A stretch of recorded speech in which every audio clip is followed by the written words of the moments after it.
En la primera serie, parte de este video que está dividido en dos secciones, vamos a abordar como un poco la historia y el conocimiento clásico y generalizado acerca del lenguaje, pero desde el punto de vista del conocimiento que tenemos de nuestro cerebro y de las cosas que hemos aprendido a través de los años sobre el funcionamiento del cerebro en esta em, función tan particular y tan compleja que es el lenguaje.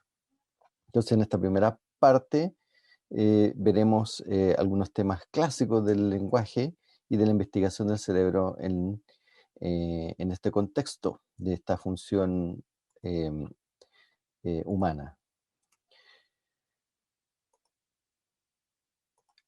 Em, para eso, como lecturas recomendadas, yo recomiendo dos libros, acá dos capítulos del libro. El libro de Dale Purves, que se llama Neuroscience, y en particular el capítulo 33, y el capítulo 60 del libro más clásico de la neurociencia, me voy a correr para acá, que es el libro del Candel, capítulo 60 del principio de ciencia neural. De la misma manera, también les voy a recomendar, especialmente para ustedes que les gusta ver videos en YouTube como este, dos videos súper cortos que están disponibles en internet, en lo cual me he basado para hacer varias diapos de esta presentación.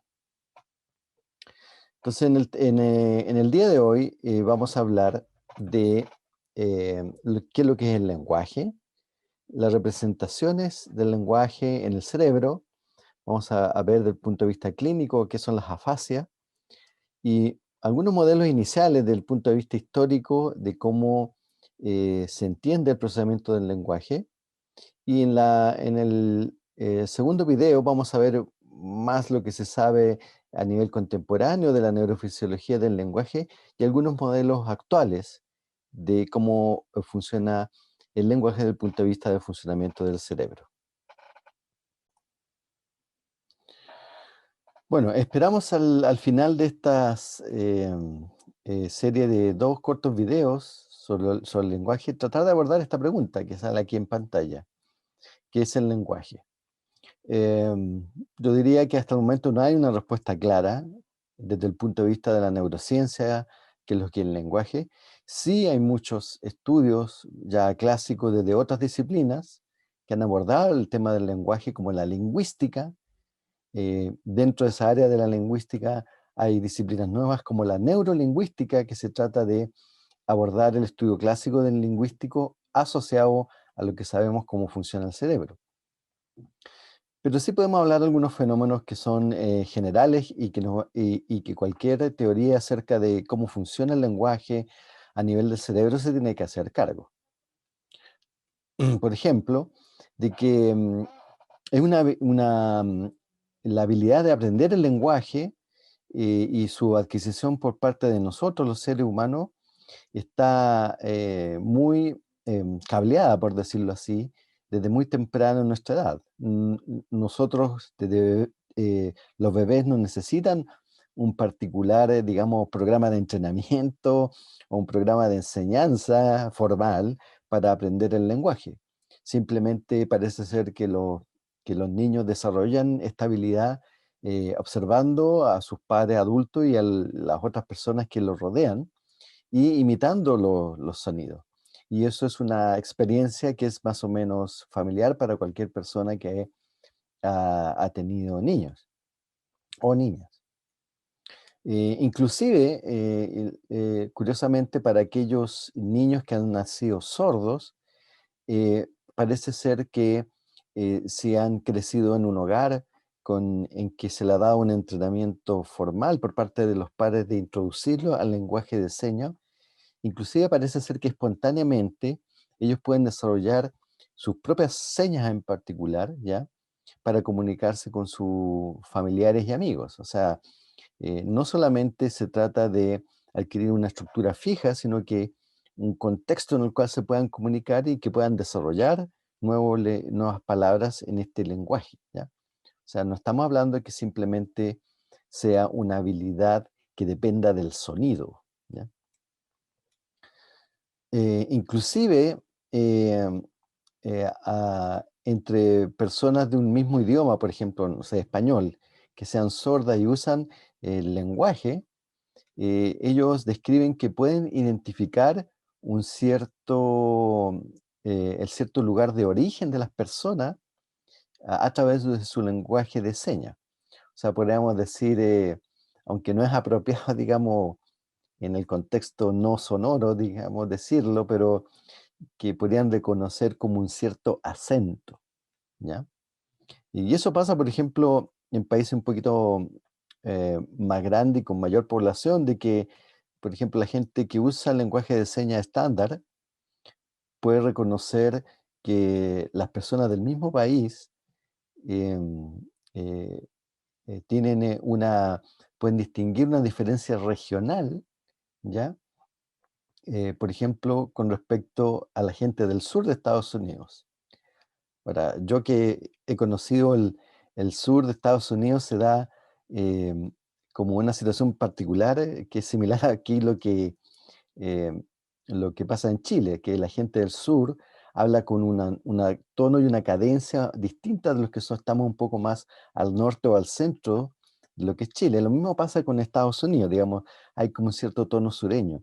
Y la diferencia parece ser, en el caso particular del lenguaje de señas, tiene que ver con la velocidad.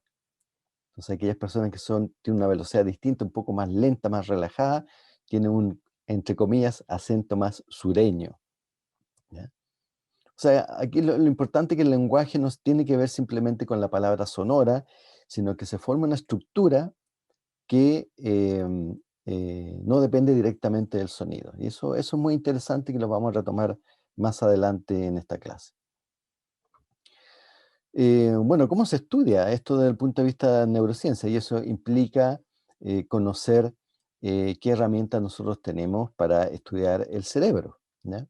De la neurociencia, el estudio del cerebro no es teorías así en el aire acerca de qué es lo que pasaría al cerebro, sino que necesitamos recolectar datos que estén correlacionados de alguna manera con la actividad cerebral de grupos de neuronas y de lo que muestra esta imagen, que es la portada de nuestra clase, que con em, técnicas modernas como la resonancia magnética funcional, que en inglés es fMRI, o electroencefalograma también, se utiliza para mapear zonas del cerebro y ver que en este caso, de este paper que sale aquí mencionado, utilizando el fMRI, hicieron como un mapeo de una cierta tarea que se le hizo hacer a las personas, un mapeo de ubicación de ciertas palabras o de prevalencia de ubicación de ciertas palabras mientras hablaban. Y lo interesante de esto, que la mirada clásica, al menos lo que uno vamos a revisar en un instante, que tiende a decir que hay una cierta laterización hacia el hemisferio izquierdo del lenguaje, y uno puede decir que sí existe, pero cuando uno hace un análisis de una situación normal, no experimental, ya de procesamiento del lenguaje, pareciera ser que todo el cerebro desempeña una cierta función en el lenguaje. ¿Ya? Vamos a ver algunos aspectos de eso, eh, de eso acá en la clase. Entonces, ciertamente la gente que estudia el cerebro puede decir que hay una cierta laterización, pero eso no es tan estricto, ¿ya? Parece ser que el hemisferio derecho también cumple una función en el lenguaje. Pero bueno, estas son las tecnologías modernas. Pero vamos a hacer un poco la mirada histórica de cómo se descubrieron las funciones básicas del lenguaje y ver cómo se hicieron los primeros descubrimientos. Entonces, los primeros descubrimientos vienen no precisamente de un experimento, sino que de observaciones de pacientes que tenían algún tipo de lesión, ¿ya? ¿Y qué tipo de lesiones? La típica lesión es accidentes cerebrovasculares, ¿ya? Lo que en inglés se llama stroke, ¿ya? Que es lo que producía la muerte celular de una cierta zona del cerebro. Y tempranamente la gente que estudió esto pudo describir zonas del cerebro que en gente que había sucedido estos accidentes cerebrovasculares, había ciertos problemas en la producción del lenguaje o en el entendimiento del lenguaje, y se definieron zonas del cerebro como el área de Broca y el área de Wernicke. Entonces vamos a ver un poco cómo se dio eso. El señor Broca era un señor francés, un médico francés, que lo que hizo fue en pacientes que tenían alteraciones del lenguaje, hizo un análisis post-mortem del cerebro. Y él describió que en esta área del hemisferio izquierdo, un área anterior, descubrió que el paciente en particular, el que está mostrado aquí, que tenía dificultades para comunicarse, para formar palabras en el lenguaje, tenía dañada esa zona. Y esto posteriormente,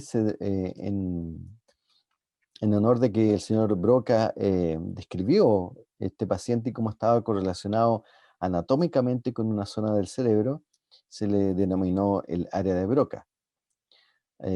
Ahora, un poquito antes del señor Broca ya había una definición de las áreas del cerebro. Entonces, netamente para que veamos algo de anatomía aquí, el señor Brodmann, por allá por el 1909, utilizando una técnica de tinción que es más o menos antigua, que se llama la tinción de Nissl, que básicamente lo que hace es teñir cuerpos celulares, definió, y este es el dibujo del señor Brodmann original, definió distintas zonas del cerebro y las denominó como zonas del 1 al 47. Esto se sigue utilizando hoy por hoy. Esto ya sería a la derecha una imagen un poco más moderna en 3 dimensiones de las clásicas áreas de Brodmann definidas por este señor.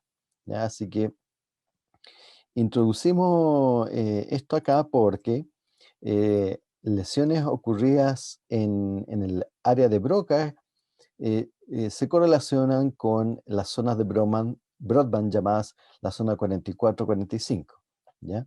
También con zonas que tienen que ver con la parte frontal del núcleo caudado, también partes del tálamo, y eso genera algo que se llama la fascia de Broca o llamada la fascia expresiva.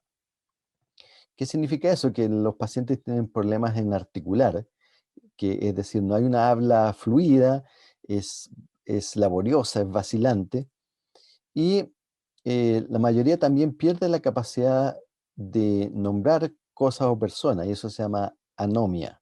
¿Ya? También, eh,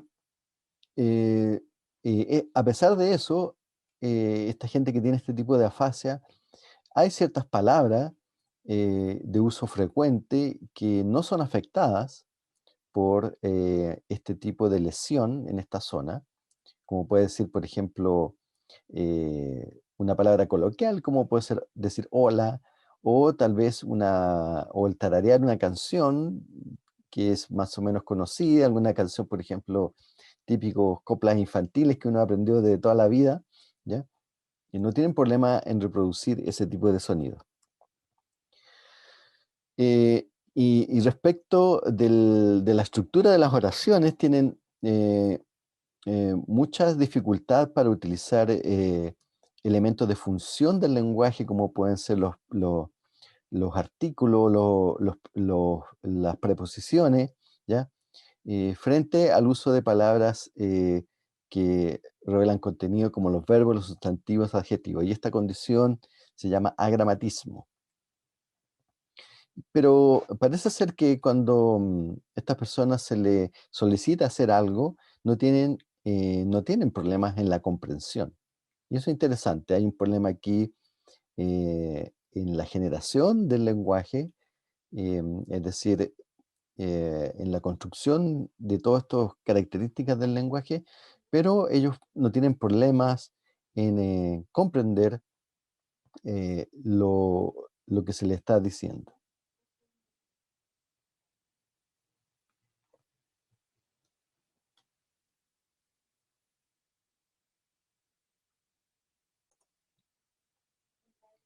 Bueno, y como esto está, como lo mencioné en algún instante, esto en muchos casos está asociado a accidentes cerebrovasculares, ¿ya? Y eso, como ustedes saben, del punto de vista clínico, también puede estar asociado a problemas motores, como del tipo de la hemiplegia. Lo que sabemos hasta el momento es que si el daño es muy extenso en esta zona del cerebro, em, la recuperación puede ser muy, muy lenta. Estamos hablando de meses o años, e inclusive puede no haber recuperación total de las funciones perdidas del lenguaje. Entonces aquí vamos a ver un corto video de un caso de afasia de Broca, un caso clínico.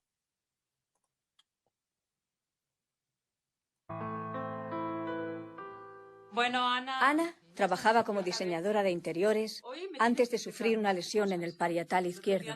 Su lenguaje va desde el silencio casi total hasta un habla pausada. Quiero que me digas cosas y quiero que te esfuerces, ¿eh? ¿Vale? ¿Qué es esto?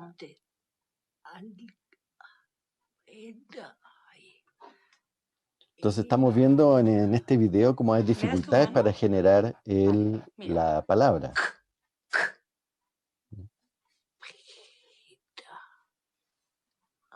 Cartas. Muy bien. Ponte la mano aquí. No obstante, la terapeuta Solo construye puede frases de una o lograr dos guiar esto, palabras, sin ¿no? gramática, como mensajes telegráficos. Es consciente de todas sus dificultades. Entonces la narradora hace el comentario apropiado, que ella Vale. sabe que tiene Mira, dificultades, voy a decirla yo pero y no luego se tú la puede expresar. repites. Fíjate, ¿eh? Pan. Muy bien, ahí lo dejamos. Está el enlace de YouTube para que ustedes puedan revisar entero la sesión.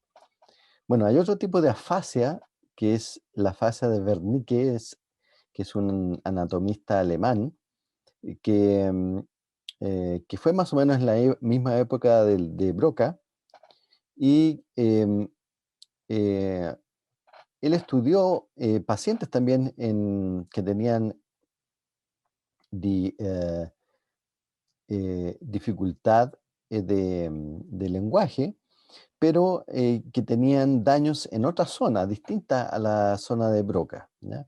Y él pudo describir otro tipo de afecciones, y particularmente eran pacientes con daño en el lóbulo temporal, en estas áreas de Brodmann, que eran distintas a la que habíamos mencionado de la afasia de Broca. Entonces, lo particular de este tipo de pacientes es que tienen un habla fluida, pero no se entiende absolutamente nada de lo que dicen, ¿ya? Entonces, es como bien particular esto, o sea, es como no vemos en el caso de la fase de Broca una interrupción en la generación de las palabras. Se nota que hay un relato fluido, ¿ya? Pero no hay ninguna sintaxis, ninguna cosa que uno pueda tomar como para entender cuál es el sentido, ¿ya? Entonces, el área de Wernicke son lesiones en la parte posterior de esto que se llama la circunvalación temporal, ¿ya? Y puede extenderse hasta la corteza parietal, ¿ya? Entonces, la gente que tiene la fase de Wernicke es incapaz de entender lo que leen o escuchan, ¿ya? Pero en general no se dan cuenta de su déficit. Y como dije hace un momento, hablan de manera fluida, pero sin un sentido. Y en su hablar contiene muchas parafasias. ¿Qué son las parafasias? Es la producción no intencional de sílabas, palabras o frases durante el habla. Hay varios tipos de parafasia. Entonces, está la parafasia fonémica, que es reemplazar un fonema por otro que se parece. Y aquí sale el ejemplo de decir látiz en vez de lápiz, ¿ya? Que son fonemas que se parecen, pero tienen significados totalmente distintos. Em, Está la de tipo semántica, ¿ya? Que es que en vez de decir un concepto, se dice otro que está en lo que se llama el mismo campo semántico, pero que significa algo distinto, ¿ya? ¿A qué me refiero a campo semántico? Por ejemplo, la mesa, la silla podría ser el campo semántico del comedor o de lo que uno encuentra en una mesa habitualmente, pero si él quiere decir silla, va a decir mesa, pertenece al mismo campo semántico, pero es la palabra inapropiada en el contexto de la oración que está diciendo. De la misma manera, dos palabras que se parecen en un significado pueden ser intercambiadas. Por ejemplo, decir jersey en vez de abrigo, ¿ya? Son dos palabras que reflejan un concepto que es el mismo de darse abrigo, ¿ya? De ponerse protección, pero que no guardan correlación entre ellas, solamente en términos del significado. Hay otro tipo eh, que es la parafase de tipo verbal, que es la sustitución completa de una palabra por otra que no tiene nada que ver y pertenece a otro campo semántico, que es decir auto en vez de decir lápiz, por ejemplo. Entonces, como decíamos, son oraciones que tienen una cierta sintaxis, pero están vacías en realidad de contenido. Si se le pide repetir palabras o oraciones, son incapaces de hacerlo. Lo interesante que eh, en general no hay una parálisis en términos muscular, ¿ya? O puede haber una parálisis de tipo parcial. Y aquí tenemos un ejemplo de una fase de Wernicke que vamos a ver un par de minutos.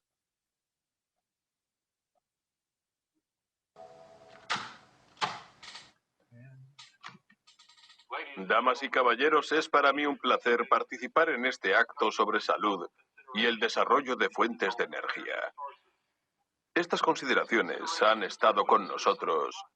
El doctor Wilson Talley, laureado físico nuclear, asesor científico del gobierno norteamericano, nunca podrá de nuevo hablar así, porque sufrió una apoplejía.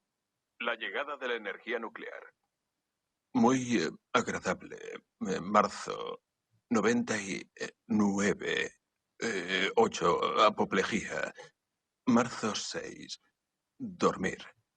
Las 2 de la mañana me levanto. En el baño estaba aquí. Fui... Y me encontré esto muy raro. Bueno, después pueden revisar en extenso el video. Entonces, básicamente, él, como lo pueden ver, tiene un tono natural de hablar con una cierta cadencia, pero lo que dice no tiene mucho sentido, ¿ya? En el caso particular, su caso de afasia no parece tan drástica, o más bien esta entrevista es muy posterior al primer tiempo. En el video está descrito cómo fue progresando. Aquí ya hay un cierto nivel de recuperación. O sea, si ustedes ponen atención a las primeras cosas que vimos, del video hay una cierta sintaxis, como que el significado de la oración tiene que ver con describir un poco lo que le pasó, ¿ya? Así que los conmino a revisar este video posteriormente.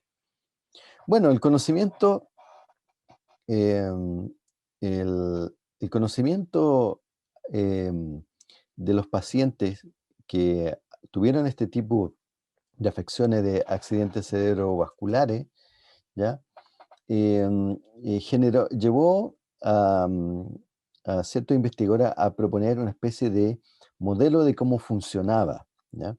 El lenguaje, cómo funcionaban las distintas zonas del cerebro, cómo se comunicaban como ellas y cómo se producía la generación del lenguaje, ¿ya? Entonces aquí vamos a revisar un modelo clásico en base precisamente a los descubrimientos de Broca y de Wernicke, ¿ya? Entonces, para recapitular, básicamente el área de Broca tiene que ver con funciones motoras que están asociadas a la producción del sonido, em, em, y el daño genera incapacidad de producir sonido pero la habilidad para entender el lenguaje se mantiene. En cambio, las lesiones producidas en el área de Wernicke em, nos hacen ver de que esta área es responsable por el entendimiento del lenguaje, la vocalización de la gente que solo ha sufrido daño de esta área se mantiene, pueden hablar fluidamente, pero lo que dicen no tiene ningún sentido, ¿ya? Entonces, este modelo, esto llevó a proponer un modelo, que es un modelo que se llama el modelo de Wernicke-Geschwin, que es Geschwin en base al trabajo clásico de Wernicke, propuso de que hay una interacción entre el área de Wernicke y el área de Broca a través de una conexión que se llama el fascículo arcuato, ¿ya? ¿Y cuál es la interpretación que hizo este investigador de cómo se produce la generación de sonido? ¿Ya? Eh, eh, Él habla que básicamente las palabras se envían desde el área de Wernicke a través del el fascículo arqueado, ¿ya? Hasta el área de Broca, donde se ensamblan estos morfemas, estas mínimas unidades que tienen significado. Y em, el modelo propone que el área de Broca tiene una representación para articular las palabras, ¿ya? Aquí viene como el significado de las palabras y aquí viene la generación de las palabras. Y desde el área de Broca se envía información a la corteza motora y de ahí a otras neuronas para poder generar el movimiento de los músculos asociados a la generación de este sonido. Entonces, este modelo involucra no solamente esta área de Broca y de Wernicke, sino que la participación de esta conexión entre el fascículo arcuato, eh, la corteza auditiva, la encargada de recibir el sonido, y la corteza motor primaria, encargada de generar, hacer la producción motora, digamos, del sonido. Entonces, ¿cómo se ve esto en la propuesta de este modelo? ¿Cómo funciona? Según este modelo, cuando uno escucha a alguien, obviamente primero hay una activación de las neuronas de la corteza auditiva primaria, ¿ya? Que lo que hacen es enviar esta información de esta corteza al área de Wernicke, ¿ya? Después del área de Wernicke, aquí se produce la comprensión de las palabras y donde se genera una representación neuronal de las palabras que es enviada, digamos, posteriormente al área de Broca. Esto se envía a través de el fascículo arqueado, ¿ya? Esta conexión entre estas dos áreas. Y después de ahí se envían los comandos propiamente tal para generar la producción del sonido. En cambio, cuando esto es para escuchar sonidos y generar una respuesta. Pero ¿qué pasa cuando nosotros leemos? ¿Ya? Entonces aquí obviamente entra en participación la corteza visual primaria, ¿ya? Que donde llega la información que tiene que ver con leer, con las imágenes. Y después de esto se transmite esta información a lo que se llama la corteza de circunvolución angular, que hace una especie como de traducción de la palabra escrita en una señal auditiva. Es interesante eso, que se transforma la señal escrita en una señal auditiva y que entra mediante esta transformación a ser procesada al área de Wernicke para su comprensión. Y después de ahí, este modelo propone que una vez que se ha transformado esta señal visual en una señal auditiva, pasa a ser procesada eh, eh, de la misma manera que habíamos visto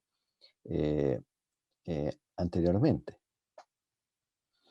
Ahora, Este modelo en realidad se utilizó durante muchos años en la neurociencia para entender un poco los procesos, pero no da cuenta, como es un modelo y con los avances de las nuevas técnicas para estudiar el cerebro, no da cuenta de lo que sabemos actualmente de cómo funciona el cerebro.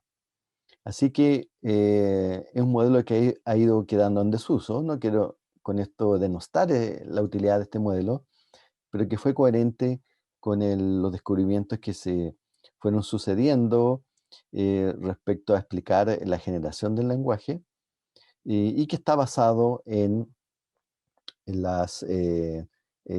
principalmente en los problemas que se generan cuando hay lesiones, por ejemplo, los accidentes cerebrovasculares. Entonces aquí llegamos al final de la primera parte. En resumen, vemos que los descubrimientos por lesiones alteran las propiedades del lenguaje que parecen estar segregadas. Por un lado está la generación de palabras, que parece estar radicado, según este modelo, en el área de Broca. Y por otro lado está la comprensión de las palabras, que parece estar radicada en el área de Wernicke. En la siguiente clase veremos cómo surgieron nuevas evidencias que no son explicadas por este modelo y se empiezan a generar nuevos modelos para entender ya directamente qué es lo que es el lenguaje, cómo se procesa y cómo es representado a nivel de las neuronas en nuestra corteza cerebral.